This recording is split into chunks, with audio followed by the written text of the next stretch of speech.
Assalamu alaikum wa rahmatullahi wa barakatuh. Alhamdulillah rabbil alamin. Wassalatu wassalamu ala ashrafil mursalin.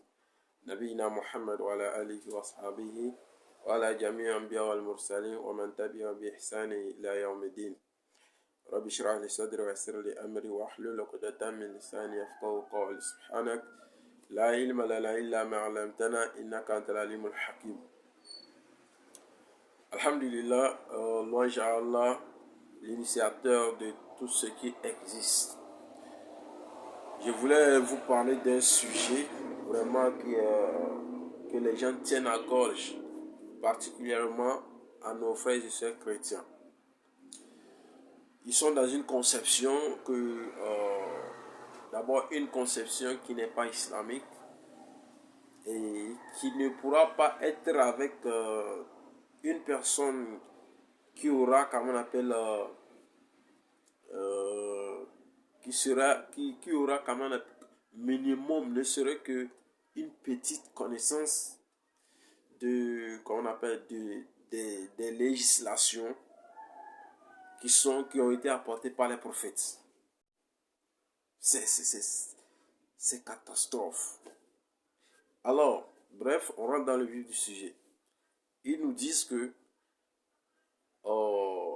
l'humanité était dans le péché.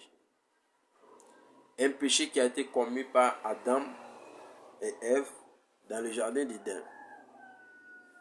D'abord, c'est un péché que la Bible n'a jamais fait mention. Et ils nous disent que ce péché, l'être humain, la descendance d'Adam, hérite ce péché-là. Et pour que l'humanité soit pardonnée par ce péché, il a fallu que Dieu, pour ceux qui croient que Jésus est Dieu, il a fallu que Dieu descende sur terre, que nous, on le tue, et puis que nos péchés, et puis lui, Dieu, il nous pardonne nos péchés. C'est-à-dire, nous avons péché contre lui. Donc, il a fallu qu'il descende sur terre. Nous, les hommes, nous décidons de lui tuer sur la croix et qu'il nous pardonne nos péchés. Je ne comprends rien, expliquez-moi.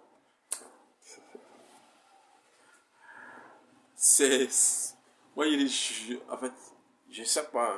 Je ne sais pas si souvent, vraiment, comme le diable a dit, il va égarer beaucoup de personnes. Ça, tu sens que c'est vraiment comme Jésus lui-même, il a su dire dans la Bible. Si vraiment c'est Jésus qui a parlé, la Bible nous dit que Jésus a maudit la personne qui devait chercher à le livrer aux gens pour qu'on le tue. Jésus a traité de satanique ceux qui cherchaient sa mort. Comment se fait-il que d'un coup, quelque chose qui est satanique, d'un coup, c'est en même temps la même chose qui est le salut de l'humanité. Quand même, tu comprends que c'est un truc satanique parce qu'ils n'ont pas d'explication claire là-dessus. Donc, nous allons rentrer avec des versets. En tout cas, ce message s'adresse à 99% des chrétiens pour les dire, faites attention et venez à l'islam pendant qu'il a encore temps. Et je m'adresse aussi les 1% restants aux frères musulmans qui par souci ou bien souvent se laissent faire parce que ils se disent que là-bas, oui, on dit que quelqu'un est mort pour mes péchés, donc c'est facile. Ça, c'est des paresseux. C'est des paresseux. En aucun cas dans la Bible, en aucun cas, il est mentionné que quelqu'un devait mourir pour pécher de quelqu'un. Nulle part. Deutéronome 24, 16. Les enfants ne porteront pas les péchés des parents. Les parents non plus ne porteront pas les péchés des enfants. Chacun mourra pour ses péchés. C'est-à-dire chacun sera coupable de ses péchés. Deutéronome 24, verset 16. Et dans le livre de, comment on appelle, 2 Chroniques, le verset m'échappe un peu, mais c'est dans le livre de 2 Chroniques 7, verset 14. 2 Chroniques 7, 14. On nous dit que l'Éternel Dieu, pour pardonner le péché de quelqu'un, ok, il n'a pas besoin du sang. Lui, il a besoin seulement que on ait l'amour de lui, Dieu. Qu'on le cherche, qu'on cherche à le connaître. Qu'on se soumette à lui. Et lui, Dieu, il va nous pardonner nos erreurs, nos péchés. Toujours dans la même Bible, Osée 6, verset 6. La Bible nous dit que Dieu dit que lui n'aime pas les sacrifices, mais l'amour que nous avons pour lui. Le fait de reconnaître seulement qu'il est Dieu, c'est lui le vrai Dieu créateur des cieux et de la terre, et non pas Jésus, ça suffit seulement que tu sors, c'est-à-dire que Dieu te pardonne tes péchés. Et tu as l'amour de Dieu. Tu évites ce qu'il a interdit, tu t'accroches à ce qu'il t'a ordonné. C'est ça.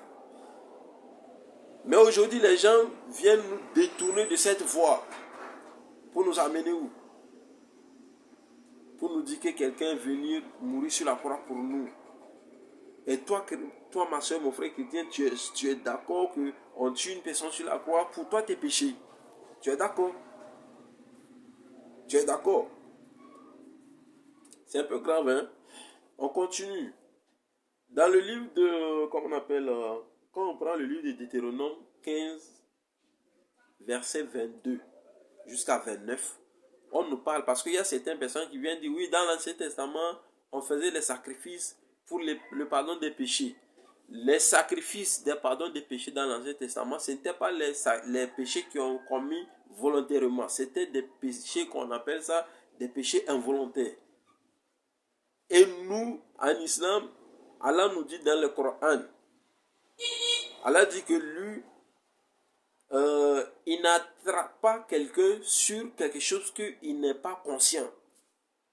Allah ne t'attrape pas sur un péché que tu n'es pas conscient. C'est-à-dire tu n'as pas fait ça volontairement. Allah ne t'attrape pas pour ça. Donc la Bible nous dit que les péchés qui ont été commis involontairement, c'est ces péchés-là dans la Bible que les gens, dans l'Ancien Testament, les gens tuaient les animaux pour être pardonnés de ces péchés-là. Mais le Coran dit non. Allah, lui, n'attrape pas quelqu'un pour ça. Tant que tu n'es pas conscient, lui il ne t'attrape pas pour ça. Et quand tu lis au verset 30 du livre de Deutéronome 15, verset 30 à 31, la Bible nous dit que, mais si quelqu'un commet un péché volontairement, en tout cas ce péché-là ne serait pas pardonné par les sacrifices. Mais la personne serait coupable de son péché. C'est-à-dire, soit tu te répands, soit tu ne te répands pas, mais tu serais châtié pour ça. Donc ne commets pas un péché, tu attends que quelqu'un viendra prendre. Il n'y a pas ça dans la Bible. Il n'y a pas ça dans la Bible. Et c'est dans le livre de Michée, non? Dans le livre de Michée. Quand vous lisez le livre de Michée, le verset m'a échappé, j'allais vous citer ça. Il y a un homme qui se demande, il se pose des questions. Que doit-on faire? Ou bien on allait lire même. On allait lire même rapidement. Le verset m'a échappé quoi. Mais on va voir, c'est comme c'est Michée 6, verset 8. Je vais voir. Michée 6, verset... bon, on commence au verset 4. On commence au verset 4. Je t'ai fait sortir d'Égypte. Je t'ai délivré de l'esclavage. Je t'ai fait comme... Non, c'est pas là-bas. C'est pas là-bas. Oui. On commence au verset 6. Voilà. Qu'est-ce que je dois offrir quand je me mets à genoux devant le Seigneur? Quelqu'un qui se pose des questions. Qu'est-ce que je dois lui donner? C'est-à-dire, qu'est-ce que je dois faire quand je me mets à genoux? Qu'est-ce que je dois offrir? Qu'est-ce que je dois donner à Dieu quand je me mets à genoux devant lui? Le Dieu très haut. Est-ce que je dois lui offrir des jeunes taureaux? C'est des questions. Des jeunes taureaux et les brûler entièrement en sacrifice? Est-ce que c'est ce que je dois faire? Je dois sacrifier des taureaux pour Dieu? Qu'est-ce que je dois faire? Il se pose des questions. Est-ce que le Seigneur veut des milliers de béliers? Est-ce que je dois sacrifier des milliers de béliers, de torrents d'huile? Tout ça, c'est des sacrifices. Hein? C'est-à-dire on utilise l'huile pour pardonner, expier les péchés dans l'Ancien Testament. Est-ce que je dois offrir mon fils aîné pour qu'il pardonne mes fautes et mes infidélités? Son fils aîné. C'est ici que ça a commencé. C'est pas avant Jésus. C'est pas après Jésus, c'est avant Jésus. Ça a commencé. Les gens ont eu ces conceptions-là. Donner ton fils, ou bien des taureaux, des chèvres, des béliers, des moutons et autres. Ou des farines même. Farine. On continue. Le Seigneur te fait savoir ce qui est bien. Voici ce qu'il demande. Dieu maintenant révèle ce secret-là. À celui qu'on appelle Michi. Voici ce qu'il demande. Voici ce que Dieu demande à tout être humain, sans exception. On dit tout être humain. Faire ce qui est juste. Tu dois faire ce qui est juste. On va voir s'il y a sacrifice dedans. Aimer agir avec bonté. Il faut avoir de la bonté. Et vivre avec son Dieu dans la simplicité. Il faut vivre avec Dieu. Il faut vivre avec Dieu dans la simplicité. Voilà ce que Dieu lui a demandé depuis fort longtemps. Là, vous venez aujourd'hui pour nous faire savoir que quelqu'un doit mourir pour nos péchés. Moïse, dans le livre d'Exode, Exode 20, je pense, hein? Allez-y lire, vous allez comprendre. Ou bien c'est Exode 32. Moïse est parti vers Dieu. Exode 32, à partir du verset 20. Moïse est parti, les enfants d'Israël ont, ont adoré un veau d'or. Moïse est parti vers Dieu pour dire à Dieu, pardonne les péchés des enfants d'Israël. Ou bien, tu effaces mon nom dans le livre de la vie. Dieu ne lui a pas dit, bon, comme tu as dit, je vais effacer ton nom et pour que leurs péchés soient pardonnés. Mais, c'est celui qui pêche contre moi que j'effacerai de mon livre. Comment se fait-il que Dieu n'a pas dit à Moïse, oui, il arrivait à un moment donné où quelqu'un doit mourir pour ça.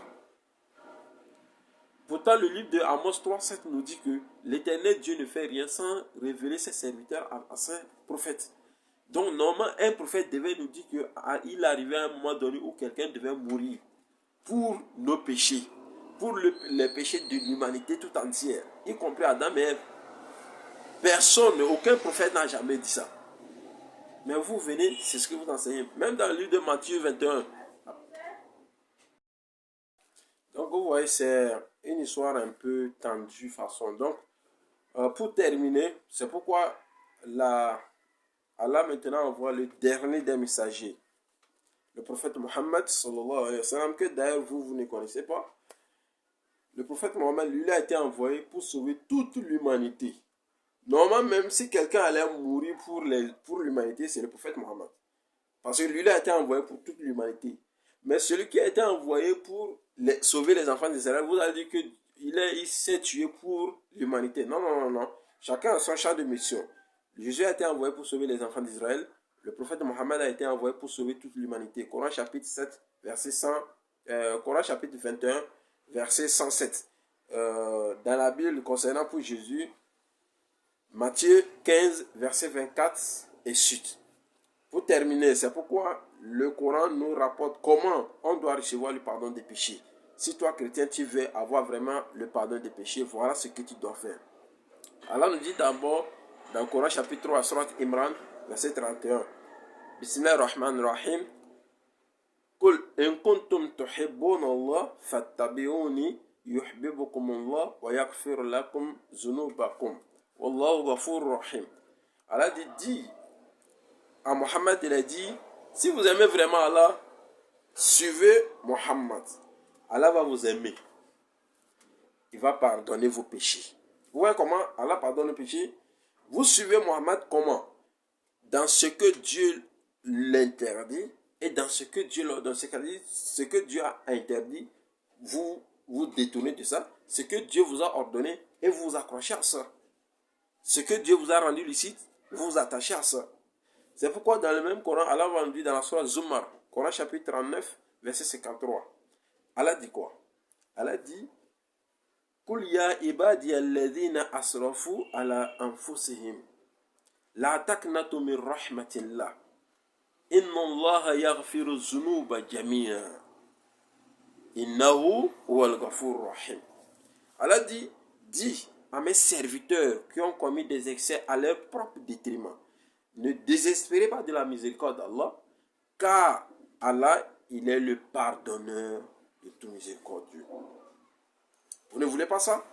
Celui-là seulement qui demande seulement de suivre le prophète Mohammed pour avoir le pardon des péchés, sallallahu alayhi wa sallam, d'ordonner ce qui est bon, interdire le mal. Quand tu suis Mohammed, quand tu t'accroches à ce que Allah t'a interdit, la fornication, le vol, les soupçons, comme on appelle les injures et tout, tu pries, comme on appelle les 5 prières journalières, tu jeûnes le mois de Ramadan, tu attestes qu'il y a un seul Dieu d'abord et que tu ne dois adorer d'autres dieux que lui seul. Ensuite, tu crois au prophète Mohammed ainsi que tous les autres prophètes qui ont été envoyés de la part d'Allah. Allah dit, Allahu waliyul ladhina amanu yukhrijuhum min adh-dhulumati ila an-nur. C'est-à-dire, à ce moment, Allah vous fait sortir des ténèbres vers la lumière parfaite. Amma, lui, Allah, il continue pour dire, walladhina kafaru awliya'uhum at-taghut yukhrijunahum min an-nuri ila adh-dhulumat. En ce qui concerne les mécréants, ceux qui adorent les idoles, Allah les fait sortir de la lumière vers les ténèbres. Et ceux-là, ils ont pour demeure l'enfer et ils resteront dedans éternellement. Allons dans la bonne compréhension. Arrêtez de dire que quelqu'un est mort pour vos péchés. Parce que Jésus même n'est pas d'accord. Il traite de ça des satanistes. La Bible nous parle de ça, Jean 8, verset 40 et suite. Vous allez lire ça, vous allez comprendre que Jésus est en train de traiter tous ceux qui veulent sa mort des satanistes. Dieu n'a jamais envoyé Jésus pour se faire tuer sur la croix. Il a envoyé Jésus de venir transmettre la bonne nouvelle. Luc 4, verset 42 à 43. Dès qu'il parut jour, il voulait les quitter. Et la foule a voulu le retenir pour qu'il ne les quitte point. Jésus leur dit, il faut aussi que j'annonce la bonne nouvelle du royaume des cieux, car c'est pour cela que j'ai été envoyé. Quelle est cette bonne nouvelle? Jean 17, verset 3. Car la vie éternelle, c'est qu'ils te connaissent, toi, le seul vrai Dieu, et Jésus-Christ que tu as envoyé. Jean 5, verset 24, Jésus dit, en vérité, celui qui écoute ma parole et qui croit en celui qui m'a envoyé, il ne vient point au jugement, mais il passe de la vie et de la mort à la vie. C'est fini. Il n'y a pas la mort dedans. Nulle part, il n'y a pas la mort dedans. Il faut croire au prophète sur les prescriptions de Dieu. Barakallahu fikum. Wassalamu alaikum wa rahmatullah wa barakatuh.